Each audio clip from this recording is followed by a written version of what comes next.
Olá, Pricers do Brasil, do universo, das galáxias. Cezinha.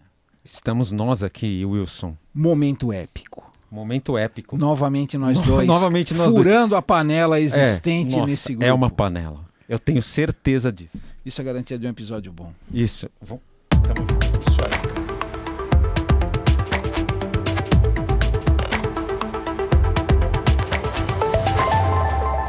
Quem tá aqui com a gente hoje? O que nós vamos falar hoje? Velho. Vai ter polêmica? Ó, vai ter polêmica. Será? E vai ser talvez um dos nossos convidados mais sui generis. Sério? Você imagina um cara que era comercial e foi para pricing. E só aí já tem já uma tem polêmica. Sim, você, comercial ou pricer que está vendo a gente, papel e caneta na mão. Olha só o background do cara. Administrador, formação em comércio exterior, pós-graduação em comércio exterior, fez uma especialização em marketing, transitou nos ramos de, vou pegar minha colinha, farma, banco, em autopeças, onde ele habita uma cadeira hoje, que ele vai falar mais para vocês sobre os detalhes, os meandros e as idiosincrasias. Né? Gostou? Depois você põe ali Vamos pôr uma legenda o que é idiosincrasia. Que é isso, mano? E vamos apresentar nosso amigo Dagoberto. Boa, Dagoberto. Seja bem-vindo. Bem-vindo. Uma honra ter você aqui com a gente. Dagoberto, a primeira pergunta é, e tem que contextualizar falando do momento histórico. Sim. Ninguém nasce querendo ser pricer. Com certeza não. Nenhum de nós nasceu, né? Eu falo que a gente cai no pricing. Como que você caiu no pricing? Contando essa trajetória sua aí, como que foi o contexto de você estar aqui agora neste momento com a gente? Bom, boa. Primeiramente, né, agradecer o convite, né, a todos vocês aí pela iniciativa. A gente que agradece. E me trazer aqui para trazer um pouco de experiência, né, e também retribuir o aprendizado que vocês trazem para nós, né, nos diversos episódios aí. Obrigado. Praticamente 20 episódios, né, de sucesso. Bom, como que eu caí no pricing? É muito interessante, né? Eu vim da área de vendas, como você comentou, né? Vim do comercial. Atuei muito tempo para a América Latina, né? Vendendo para a América Latina, um mercado muito amplo, com um nível de concorrência altíssimo, muitos players trabalhando diferentes níveis de preço, qualidade, produto. E quando eu cheguei em vendas, né? Em algum momento eu comecei a questionar, né? A questão de preço, né? Como que forma preço? Porque vendas, né? Dava o preço lá, colocava no sistema, né? Ia lá no SAP e colocava lá dentro. Só um ajuste. Sim. Esse é SAP de verdade. Esse é o SAP de verdade. O SAP não é o sistema avançado de planilhas. Sim, esse é um SAP puro. E quando eu comecei a questionar, né, sobre a questão da formação de preço, né, e perguntei por que dessa forma, aí me olharam e falaram assim, você vai começar a puxar a precificação aqui da área. E aí eu comecei a trabalhar com lista de preço, comecei a olhar a precificação. Obviamente, no início, né, a gente, sem muito conhecimento do que é precificação, né, do que é pricing, a gente basicamente olhava custo e montava o preço. Uhum. Boa. Né, e aí a gente começou a evoluir de pouco a pouco. E quando você olhou e falou assim, você chegou lá e falou assim, não, esse preço aqui não tá legal, isso, não tô entendendo. Aí a hora que você sentou lá e você falou assim, não estava legal mesmo, porque daí você foi entender como era, né? Foi uma constatação da suspeita. Foi uma constatação da suspeita, foi isso aí? O que acontece assim, nem sempre no passado, né, quando eu comecei a trabalhar com pricing, a gente não conseguia nem medir muito isso, né? Uhum. Porque a gente só tinha o efeito do que eu tô vendendo caro ou barato demais. Tá. E a gente não conseguia mensurar se eu tô perdendo venda ou não, porque, queira ou não, o mercado se movimenta, né? Os concorrentes se movimentam e no final você não consegue mensurar isso. Mas quando você percebe que todos os itens, independente do seu nível técnico de aplicação, tem uma precificação idêntica, né, em termos de cálculo, aí você começa a questionar, falar, peraí, tem alguma coisa errada que eu preciso mexer. Por quê? Porque tem linhas que são muito mais comerciais, né, em que eu tenho um nível de concorrência em que o preço é muito relevante. E a gente tem outras linhas mais técnicas, onde a gente consegue explorar a qualidade técnica do produto, a aplicação técnica do produto, e isso traz um pouco mais de percepção de valor do produto também e da marca, né? Como que você consegue comunicar o valor desse tipo de produto que tem mais valor agregado? Porque a gente sabe que o mercado onde você atua, primeiro ele tem uma concorrência animal, segundo que ele tem uma incidência de produtos que, como é que eu vou dizer para ser educado, genéricos, digamos assim, né? Que o cara fala que é um produto X, na realidade é um produto Y, né? Por aí vai para ser educado. E então, como que fica o teu papel frente à tua equipe comercial para você incentivar e justificar a proposta de valor, para que ele possa vender o produto com valor agregado? Só para contextualizar também, hoje eu sou pricing, mas eu não defino o preço, né? Eu tenho mais uma visão hoje mais de governança de processos, né? Bacana, e de medição, né, do que a gente está fazendo em termos de precificação, do que efetivamente definir o preço. Hoje, dentro da empresa que eu atuo, nós temos uma definição clara de responsabilidades, então eu tenho uma área que cuida da precificação para o produto. Né? Porque ele tem todas as informações de mercado, ele vai lá, forma o preço baseado, obviamente, nas premissas que a empresa tem, né, para a formação de preço, já avançado, já não falamos mais em Cost Plus. Sem dúvida. Né? E eu faço mais essa parte de governança. Mas sim, nós temos esse processo de identificação, obviamente, de valor agregado a este produto ou ao outro produto. E ele tem origem no marketing de produto, então? Eu tenho marketing de produto, que é quem define meu assortment. Entendi. Ou seja, o que eu tenho que trazer para o meu assortment. Porém, eu tenho um trade marketing que diz, sim, esse produto XYZ eu quero agora com a precificação e esses outros itens que chegam são a precificação diferenciada. Então a origem do preço vem da validação do trade. O trade é quem define a precificação. Entendi. Tá?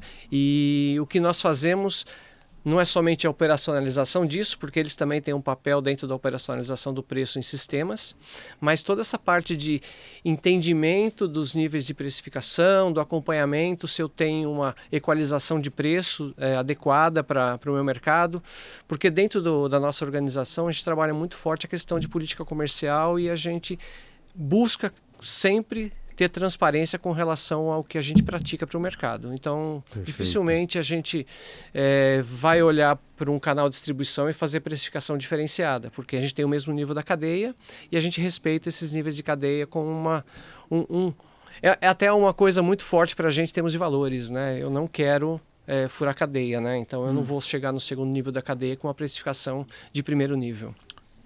Entendi. Então, ele não só pensa na governança da precificação no B2B, vamos dizer assim, mas também lá na ponta, é isso? Sim, na ponta também. A gente tem essa preocupação. A gente não define preço no segundo nível da cadeia, né? Isso não é o nosso trabalho. A gente define o preço de venda para o nosso cliente, que são os distribuidores.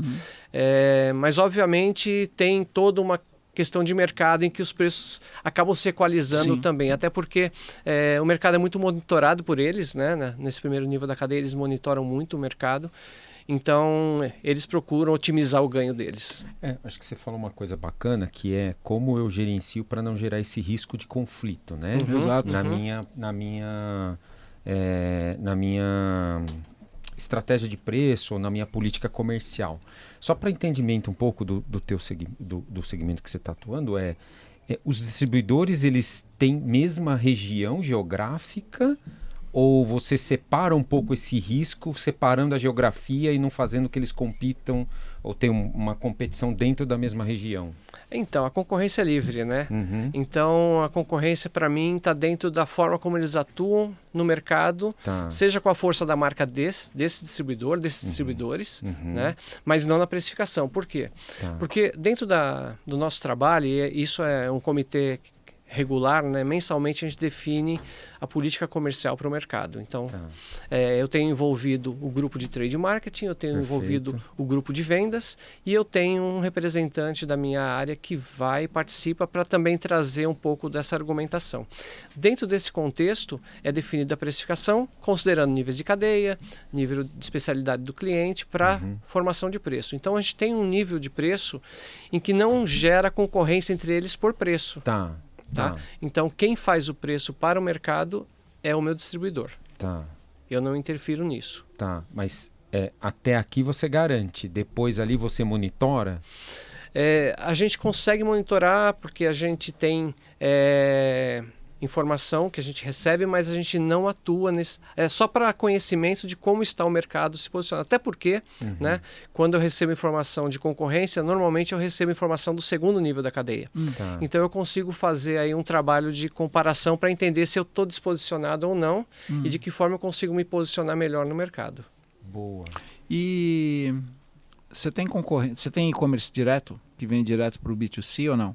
Nós temos um trabalho forte também, né, de comunicação com o B2C. A gente tem um trabalho de fidelização, e não somente fidelização, mas também de trazer o autopeça, né, próximo da gente. Ele não compra da gente, mas a gente faz um trabalho muito forte, né, para integrar essas autopeças num grupo de trabalho para que eles possam utilizar a nossa força do marketing, a força da marca. Né? Tem um ecossistema aí entre Tem todo eles, um ecossistema. E o meu distribuidor é uma forma de também puxar a venda dele, né? De contribuir para que ele possa também colocar meu produto no mercado com mais ferramentas do que simplesmente usar a força de venda dele. Né? Eu perguntei porque uma coisa que a gente escuta bastante aqui é que muitas vezes o e-commerce próprio, o B2C, acaba gerando um conflito de canal. Né, em relação à tua venda física. Isso acontece lá ou vocês têm algum tipo de estratagema aí para que isso não aconteça? O que a gente faz hoje é sempre estabelecer políticas comerciais conforme o canal de distribuição. Você né? tem uma política de Mas a minha venda para o B2C não é relevante, né? O que a gente trabalha muito é o B2B. Mas a política comercial define realmente uma boa precificação e a gente não tem conflito de canais. A gente, como eu falei, a nossa política é reconhecida como uma política que busca sempre, né, uma transparência e que tenha uma visão de que a gente sabe que o mercado precisa ganhar, todo mundo precisa ganhar, né, dentro do contexto de pricing. E você tem integração da informação? A gente recebe, eu tenho, trazendo um pouco também do que a gente tem, né, no nosso dia a dia do trabalho. Além de pricing, eu tenho toda a área de cadastro de produtos. Eu tenho 2 pessoas trabalhando comigo. Eu tenho toda a área de dados, né, que recebe dados de mercado, né, recebe informação do distribuidor, recebe informação da rede de oficinas, né, do nosso programa que a gente tem com o varejo também. E a gente começa a cruzar essa informação e a gente tem um Analytics. Então, dentro desse contexto, a gente consegue até trazer um pouco da informação para mensurar, né? Claro. E dizer, olha, aonde eu estou melhor ou pior.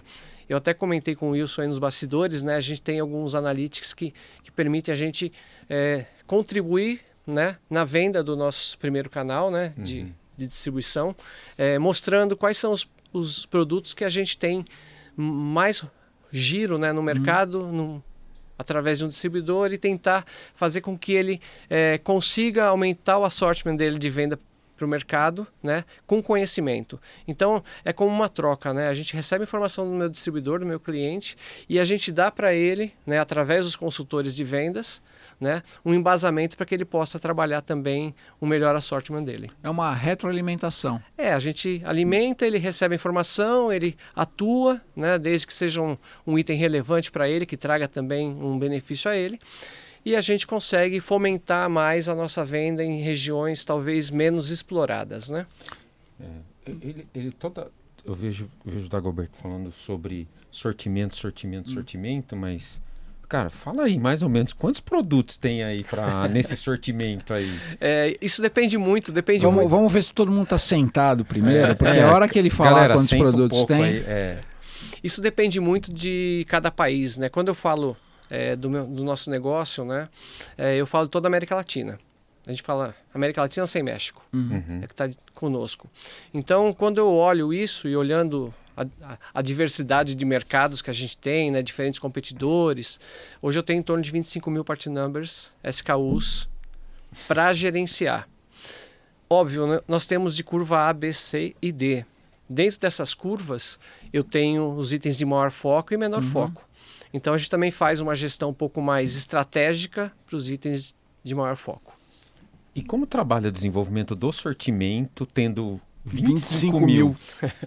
Esse É por cluster de aplicação? Como é que desenvolve isso dentro desse tamanho e quantidade de produtos? Nós temos diversas linhas de produto, né, dentro do nosso portfólio. Eu falo de portfólio porque se eu for falar de quantidades de SKUs, nosso portfólio assusta um pouco mais. Mas nem tudo isso vem para a nossa base aqui para a região América Latina. Então, administrar isso obviamente não é fácil. A gente tem um marketing de produto muito ativo, né? Com uma operação muito forte, né, buscando sempre trazer itens que são relevantes para o mercado. Eu tenho uma área de trade marketing muito capacitada, olhando de forma específica seus core business, né, entendendo esse posicionamento, olhando concorrência, para entender também quando que a gente faz um phase out de um produto, né, e quando é a hora de fazer um phase in de algo que está lá na gaveta e falar não é o momento. Até porque tem uma questão muito importante dentro de uma empresa que trabalha com tecnologia, é que nem sempre a tecnologia está para o mercado naquele momento. Né? Então, muitas vezes eu tenho o produto pronto e eu acabo não trazendo esse produto nesse momento porque ainda a tecnologia não é o que o mercado precisa. Né? Ou mesmo como eu forneço para a montadora e depois forneço para o equipamento original da montadora, né? E aí para a reposição, desculpe, da montadora e depois para o segmento da reposição independente, que é o aftermarket. Então eu tenho todo um time para que isso aconteça. Então a gente precisa entender também. Eu tenho reparação de um item que foi lançado hoje, né? Eu tenho, mas eu preciso vender na reposição independente agora ou eu posso ainda esperar? Porque primeiramente um carro desse vai para a concessionária e depois ele vai para um... Então tem todo um time para isso acontecer. Então a área de marketing de produto mais o trade marketing tem também essa discussão, né? Essa identificação de quais são as oportunidades e o que deve ser lançado como naquele momento, né? Porque, olha só, pelo que eu entendi do teu chapéu, você está meio que com pricing / analytics, Sim. Certo? Quantas pessoas tem na tua equipe? Hoje, comigo somos 13, né? Eu tenho 2 pessoas para pricing, 2 para cadastro de produto, 3 praticamente hoje, porque a gente está atendendo também outros países também com cadastro. Eu tenho 4 pessoas para a parte de dados, né? E eu tenho 3 pessoas para analytics. E como é que você juntou essa galera? É interessante porque a gente começou com... Eu estou nessa área desde 2018, né? Nessa nova área, né? Nós tivemos uma readequação mundial com uma definição de papéis, né? Olhando que cada região tem que ter o mesmo papel, né? Olhando uma visão global. E eu assumi a área, né? Como pricing. Alguém me disse, fica com cadastro. Eu falei, tá bom, me dá, né? Até porque quando eu lanço um produto, se eu faço cadastro e não coloco o preço, eu não vendo, né? Se eu quero colocar o preço e não tenho o cadastro, eu também não vendo. E se você quer assegurar a qualidade do cadastro, você tem que fazer. Eu tenho que fazer tudo correto. Então, isso garante também uma disponibilidade, né, do produto com qualidade. E aí a gente recebia dados, informação de mercado, né, de uma forma... Não posso nem dizer amadora, era uma forma um pouco difícil, porque a gente recebia em arquivo TXT, em Excel, a gente tinha que juntar isso. Artesanal. E aí a gente começou a ver a necessidade de trazer gente com conhecimento técnico para fazer essa harmonização de informação. E aí a gente começou a contratar gente de TI. Né, para ajudar, né? A gente acabou recebendo 2 pessoas, né? Uma era de TI, a outra era uma pessoa que tinha uma formação em estatística. E a gente começou a trabalhar isso e a gente foi crescendo com a área, ou seja, nós começamos pequenos, com 6, 7 pessoas. Né? Hoje nós estamos em 12, mas hoje eu tenho engenheiros de TI, eu tenho engenheiro de produção, eu tenho engenheiro mecânico na minha área. A gente tem uma diversidade de formações que contribuem para que a gente chegue em soluções bem legais aí. E a gente evoluiu, né? Em 6 anos a gente conseguiu também trazer uma mudança de mindset com relação ao uso da informação. Né? E a gente fala de pricing, né? Que a gente está falando de pricing hoje. Pricing é dados também. Né? Está inserido no contexto dados. Então, se eu pego o price e começo a ver volume de venda, se eu começo a ver preço de concorrência, eu já consigo tirar alguns analytics aí. Seja para a área de produto, né? Seja para o marketing de produto, eu consigo trazer algumas informações relevantes para eles entenderem se estão no caminho certo ou se precisa fazer um redirecionamento de rota. E você pegou essa galera do mercado ou teve gente que você aproveitou de lá de dentro? Porque a gente estava falando nos bastidores sobre cultura, né?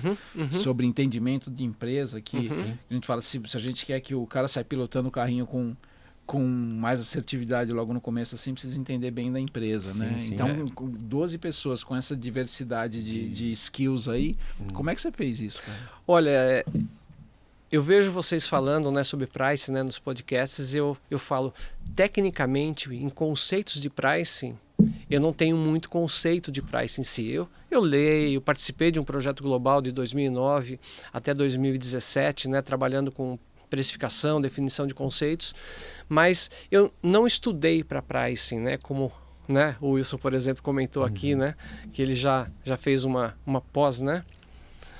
Então, quando a gente olha isso, eu comecei a engatinhar e eu recebi algumas pessoas com pouco conhecimento, né? E a gente vai formando. Então eu falo que eu gosto muito de processos, né? Então eu sou um gestor de processos, mas mais que tudo sou um gestor de pessoas, porque são essas pessoas que precisam receber conhecimento, capacitação, né? E se inserir também na organização, que é um dos pontos importantes. Então, hoje, né, da minha equipe, a grande maioria começou comigo, né? Muitos foram estagiários e foram evoluindo em conhecimento, né? Por mérito deles, óbvio, claro, né? Eu contribuí para fazer alguma rota, né? Alterar alguma rota.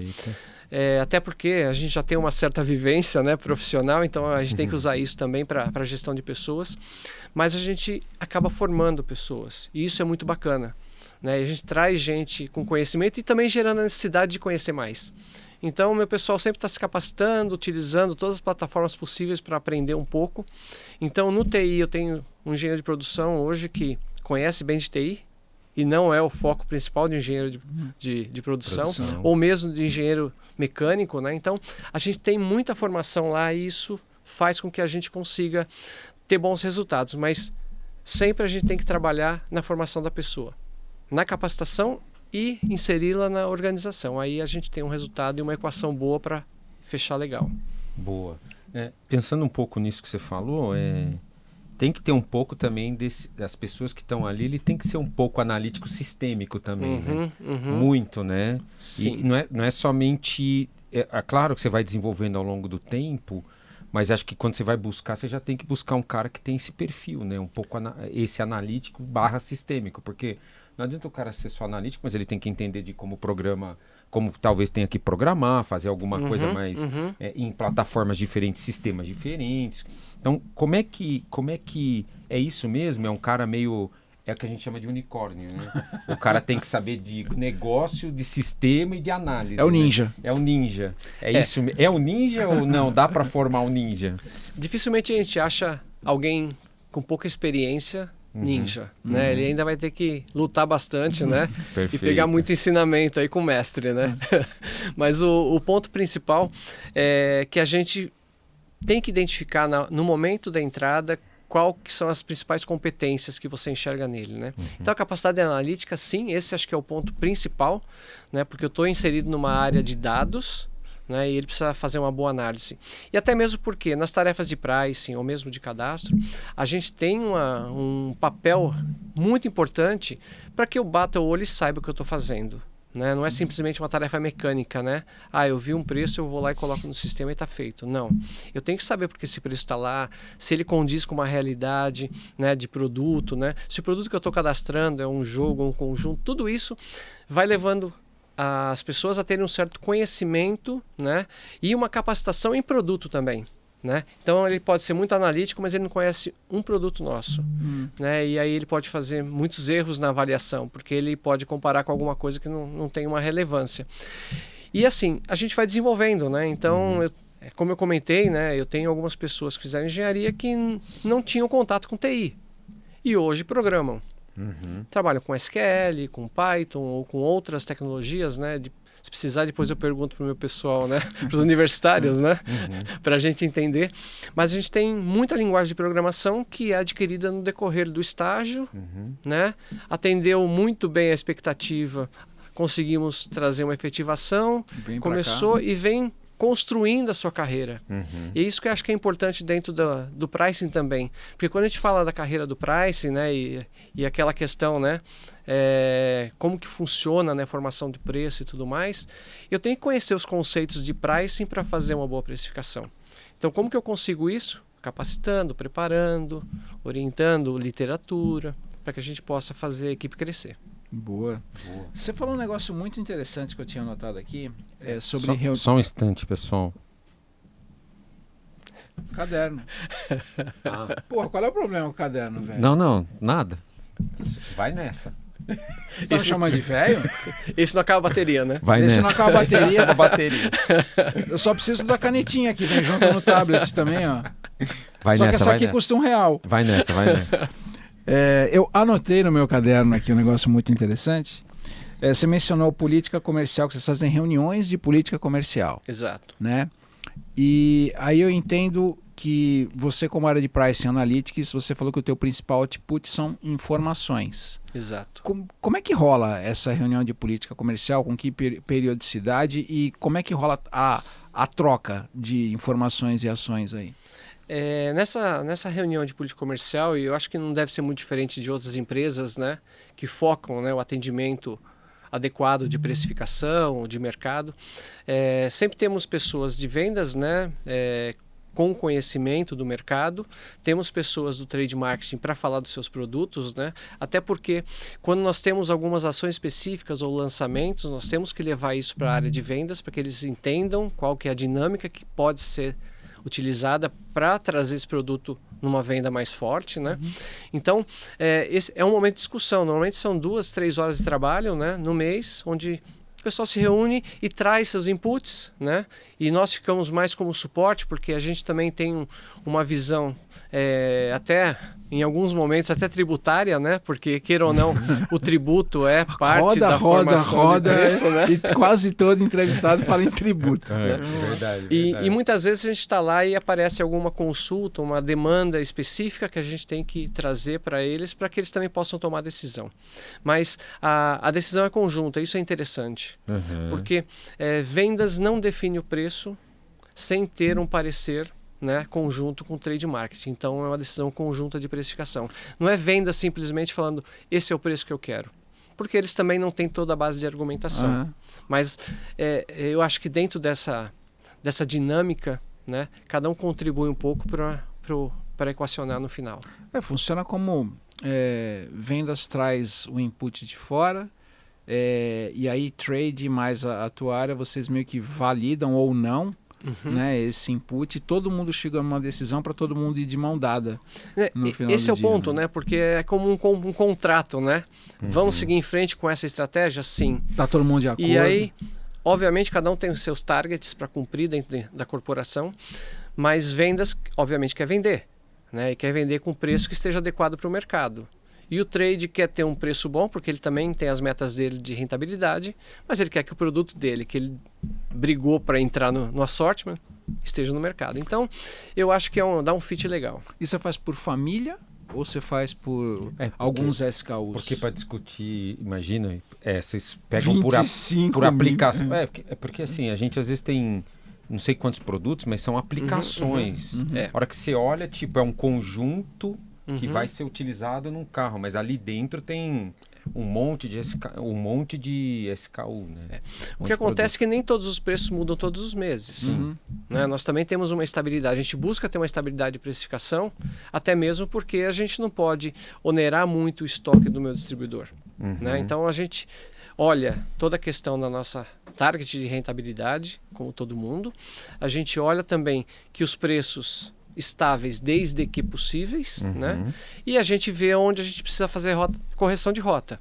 Então eu tenho um produto que está vendendo pouco, eu preciso entrar com uma ação específica, a gente vai com esse pacote de produto na discussão e fala, olha, para isso eu preciso fazer uma ação específica, eu preciso de um desconto adicional para gerar um volume maior de vendas. Então a gente não fala de 25 mil SKUs, até porque as reuniões de política comercial para a América Latina são separadas do Brasil. E a gente consegue, porque até são mercados distintos. Total. Mas a ideia principal é entender o que a gente precisa mexer e mudar.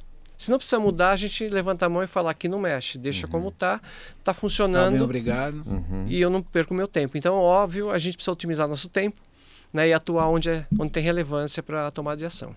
Bacana. Boa. E para isso, vocês utilizam sistemas de análise? Vocês rodam isso em... Você falou de Python, falou de... Tem alguns pacotes específicos que vocês utilizam para visualização do dado ou para precificação especificamente? É de tudo um pouco, né? Tá, Até porque uma soma de sistemas. Até quando a gente fala em fazer uma reunião de política comercial, a nossa área de contadoria também participa. É porque ela traz também os resultados, apresenta como foi, né, para dar insumos para a discussão, né, de mudança de rota ou não. Né? Mas o que a gente usa basicamente é a extração de informação do SAP, né, onde eu tenho toda a informação ali inerente ao negócio, né, e a gente busca algumas soluções em analíticas, a gente usa o Power BI. Hoje nós temos aí mais de 40 relatórios entregues, né, para a organização, né, como um todo, olhando diferentes formas de atuar, né, seja no marketing de produtos, seja no trade marketing, seja com vendas, né, até com outras áreas que não estão relacionadas ao price, a gente contribui também. Então a gente acaba tendo aí uma dinâmica, né, de concentração de dados e informação para tomar decisão. Puta, ele falou uma coisa que me lembrou uma coisa. Uma coisa São várias coisas. São várias coisas. Nessa discussão, eu lembro que no passado, né, dependendo de como está estruturado o teu dado, cada um olhava um número. Total. Sim. A tua área também é responsável por garantir que está todo mundo olhando o mesmo número. Então, nossa, agora ficou bacana, é verdade. Você sabe que isso é algo que a gente sempre batalhou lá dentro. E quando a gente fala em gestão de dados e analytics, a gente acabou criando, inclusive foi esse ano, a gente conseguiu trazer uma solução de informação para eles, que todas as áreas podem enxergar a mesma informação. Governança de dados. Governança de dados. Né? Eu tenho uma área de controladoria que tem que validar isso, né? Mas dentro do contexto, né, a gente busca as mesmas bases que todo mundo deveria buscar. Então no SAP eu tenho a transação XYZ que me traz essa informação. Então todo mundo tem que usar essa. E a gente consegue trazer a mesma informação. O que muda é a leitura. Muitas vezes a leitura dessa informação é um pouco diferente. Então talvez não... eu coloquei todos os insumos nessa informação para entender o resultado final. Não, faltou ainda colocar isso. Então existem algumas coisas, né, que a gente enxerga no dia a dia que fala, tem que mexer aqui não ficou bom ainda. Que é a tentativa e erro. Muitas vezes você não tem toda a base de argumentação para fazer o projeto fechar 100%, né? Mas a gente conseguiu harmonizar, por exemplo, toda a informação de faturamento, né, para as áreas comerciais, né? Porque a gente era extração de Excel para trazer informação, para ver quanto que eu tinha de pedido e tudo mais. A gente conseguiu normatizar isso, né? Trazendo a solução. Não, é incrível, né? Porque foi um trabalho árduo, né? Até você identificar as bases que todos usam, a diferença de bases que esse usa A, outro usa B. Então a gente conseguiu normatizar isso. E aí vem de novo, né? Gestão de processos, governança, que é o que a gente tenta fazer de melhor. Nem sempre a gente tem sucesso, tá? Como todo projeto, como todo processo, a gente fica muito, como eu falei, na tentativa e erro. Mas a gente tem avançado bastante nisso. Tipo assim, como você tomar decisão num negócio que você não tem padrão de dados, de né? Dados, de qualidade cara, dos dados. Sim. Eu ia falar um palavrão, mas não vou falar. Não pode, senão o YouTube bloqueia nós. O YouTube bloqueia nós, mas tá entrando ruim, vai sair ruim, né? Exatamente. Né? Sim. Garbage in, garbage out. Pode ser. O resultado final é ruim, porque você não tinha base para tomar a decisão correta. Isso acontece muito. A gente vem trabalhando para isso melhorar, a gente tem melhorado muito, mas como sempre a gente vive inovando, né, e reciclando. Então eu acho que a gente não vai parar nunca. A gente fala, acho que quase todo episódio, né, a gente fala assim que a nossa área, o César colocou muito bem lá no comecinho que talvez nossa área seja a área que mais tem touch points dentro da organização, em termos de coleta de dados, informações e output também, né? E isso nos capacita a entender a empresa como um todo, né? E aí tem o desafio. O desafio é o seguinte, nossa área é uma das poucas que não podem falar eu acho, né? você tem que ter certeza naquilo que você fala. Então, quando você fala em governança de dados, em que todo mundo enxerga a mesma coisa, quando o César mencionou, e eu acho aí para o meu amigo, para minha amiga que está vendo a gente aí, é um tópico muito, mas muito importante para a gente endereçar, né, na nossa área Pricing, Revenue Management aí, que a qualidade do dado é extremamente importante. O que a gente fala também, que a gente discute com outras pessoas, cara, assim, dá tempo de estruturar tudo e, cara, às vezes o negócio não tem esse tempo, e às vezes você tem que tomar a decisão com base numa massa de dados que talvez seja menor do que o todo, mas pelo menos tenha certeza daquilo que você está transacionando, né? Senão também, aí você vai fazer uma prova de conceito com um negócio que o dado está errado também, daí não adianta. Mas acho que a gente fala um pouco disso de que a gente pode não necessariamente a gente precisa ter uma estruturação, porque é um projeto longo e tal, mas para aquilo que você está olhando e está tomando decisão, tenha certeza que aquela informação está correta, né? E uma coisa que é claro, né? A gente nunca vai ter o pacote pronto. Total. Tá? A gente precisa começar, como eu falo, começar do começo.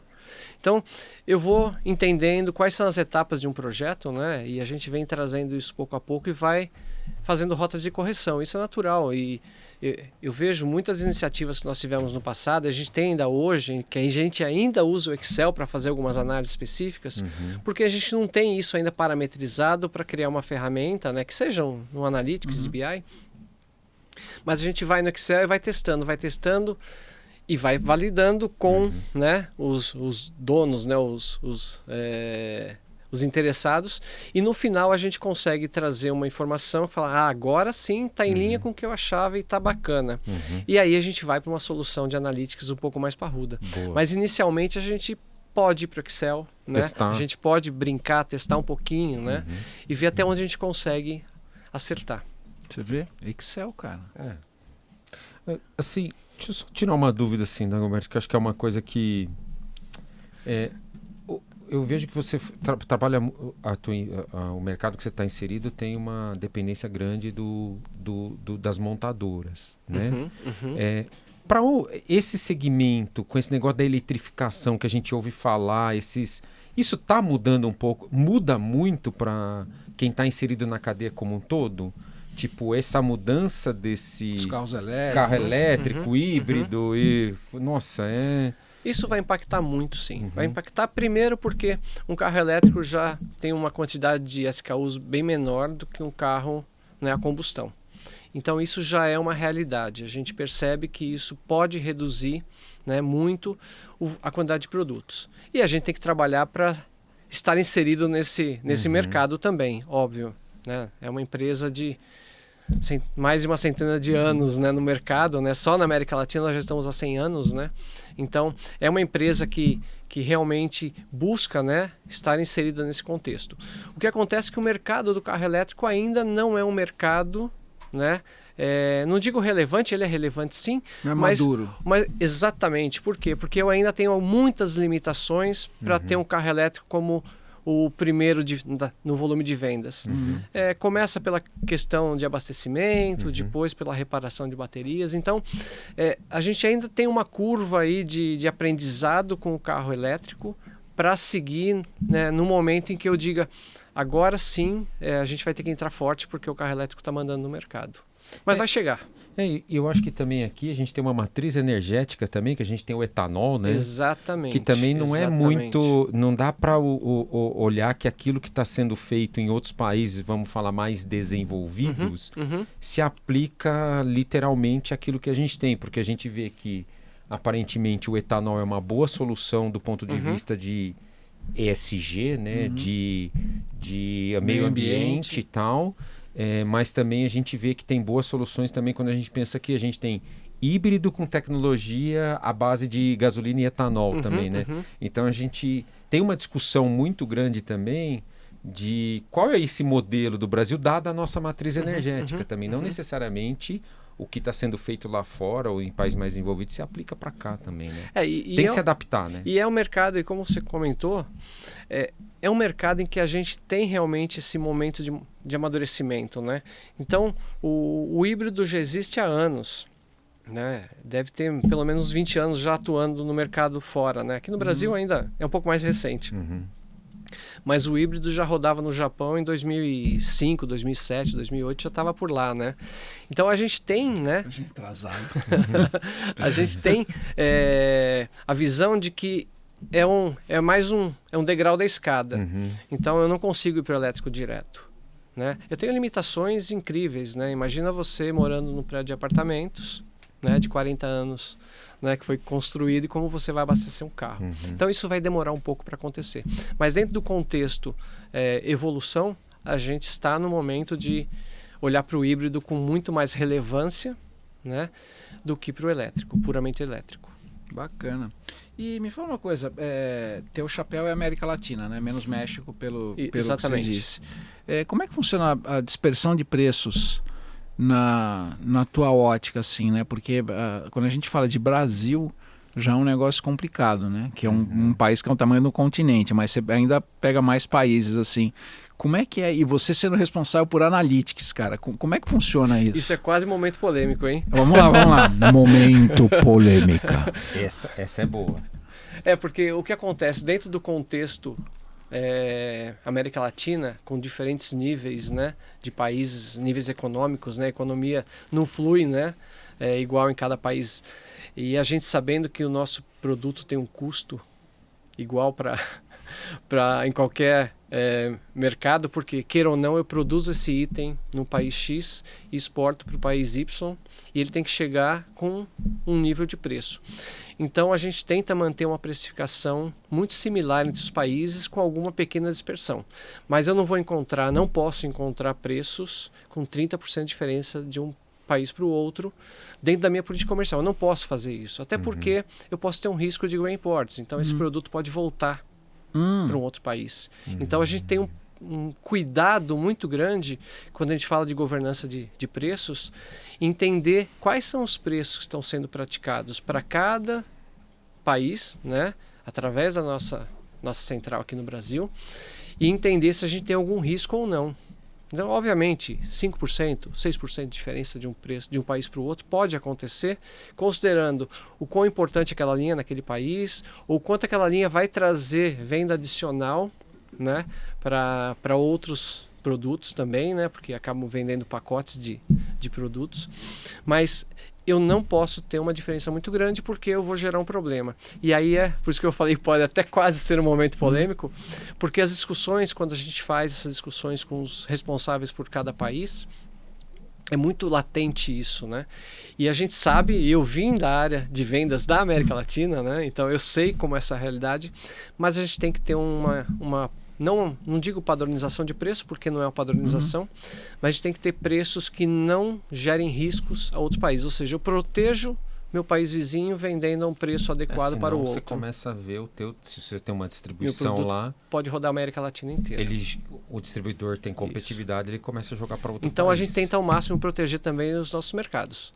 Eu não quero que um mercado atue em outro, né, porque vai existir esse risco de perda de faturamento, né, e do outro lado fazendo uma exportação que não é devida a ele, não é a responsabilidade dele vender para outro país. Mesmo em países que hoje a gente tem uma condição, como é que eu vou dizer, meio que atribulada, como por exemplo Venezuela, Argentina, que as condições políticas nesses dois países, econômicas também, estão meio, né, estranhas, né? Como é que você gerencia isso? De novo, um momento polêmico. Momento polêmica. Nós temos na Argentina nós temos um escritório, então funciona muito bem. Eles têm uma equipe muito competente para fazer precificação, e a gente tem tido bons resultados lá. Acho que que legal. Toda a questão da capacitação, a imagem da marca também, né? A forma como a gente atua com a política comercial séria, né? Isso ajuda muito. A Venezuela já é um case, porque a gente praticamente já não tem uma venda significativa lá, né? Nós tínhamos escritório no passado e saímos de lá em função de todos os problemas. Então, é difícil sim precificar nos países com mais crise, né? Com menos poder econômico da população, mas a gente também tem que manter, né, o valor do produto. Perfeito. Então a gente tem essa linha de trabalho. E você faz essa comparação em bases comparáveis, ou seja, sei lá, você faz a comparação em moeda na mesma base de moeda. Eu trabalho moeda forte. Moeda forte. Eu tenho que trabalhar para América Latina em dólar, né? E para Brasil eu trabalho em real. Tá, perfeito. Cara, nós estamos indo para os finalmente. Finalmente. E aí a gente tem que fazer aquela pergunta para ele. Aquela pergunta. Aquela pergunta. Ai. Essa é aquela pergunta que você tem que olhar na lente da verdade. Ali. E olhe na lente da verdade, como diria o saudoso Clodovil, porque a pergunta é a seguinte. Um dos grandes objetivos desse podcast é levar conhecimento, né, para a galera que está nos vendo, o meu amigo, minha amiga que está aí. E a gente faz a pergunta, se você tivesse que dar uma dica, baseado na tua experiência, no teu contexto, no que a gente falou aqui, que possa ajudar essa pessoa segunda-feira a chegar no trampo e aplicar, qual seria? Olha, olhando um pouco da experiência em price, a gente poderia ter inúmeras dicas, mas acho que a dica maior é sempre envolver as áreas responsáveis pela precificação, né? Tem que olhar para lá, desculpa. Mas hoje a decisão do preço não é de uma área de vendas, não é uma área de trade marketing, não é um marketing de produto e tampouco uma área de pricing. O conjunto na decisão é relevante, porque todo mundo traz um pouco de informação para fechar a precificação adequada. Essa é a minha visão. Boa. Ó, você ficou me zoando aqui no meu caderninho. Eu Você já anotou? eu anotei aqui 4 decisões que eu vou tomar. Você vai tomar? Olha, Daqui fico pra feliz frente. por isso, hein? Fico feliz por Entendeu? isso. Então, Deus salve o caderninho. Empresas que fabricam caderninhos continuem fabricando. Eu vou ser um voraz consumidor de vocês. Dagoberto, Cara, muito obrigado. Top Foi demais. Extremamente obrigado. elucidativo. César, obrigado pela que oportunidade legal, mais cara. uma Valeu. vez. Que bate-papo top. E aquele recadinho pro meu amigo, minha amiga que tá Como vendo é a que é? gente. Clica, compartilha. Clica, compartilha. Ajuda a gente a ganhar relevância. Isso aí, faz esse conteúdo chegar para mais Mais pessoas, pessoas. para que a gente possa ajudar a comunidade a ter conteúdo maravilhoso que nem a gente tem aqui com Vai o nosso lá no amigo YouTube, Dagoberto. que a gente está querendo chegar numa meta. Precisamos chegar a 1000 inscritos no YouTube. Ajuda a gente e entra na campanha. Qual é a campanha? Qual é a campanha? A campanha é quem nos ajudar a divulgar, impulsionar nas mídias sociais. A gente vai trazer aqui para ser o quinto elemento. A gente tem um quinto elemento aqui hoje. Vem cá, Matheus, aparece aqui na câmera pra gente. Não, nós temos quinto elemento. Temos um quinto elemento. Aqui está o quinto elemento, Alô, Matheus. Aí, ó. Matheus, o quinto elemento de hoje, veio participou de todos os episódios aqui e façam com o Matheus, venham participar do Pricingcast aqui Boa. com a gente. Boa, compartilha, hein? Boa. Valeu, Muito bom, valeu, muito bom. Valeu, Roberto, pessoal. obrigado. Obrigado, hein?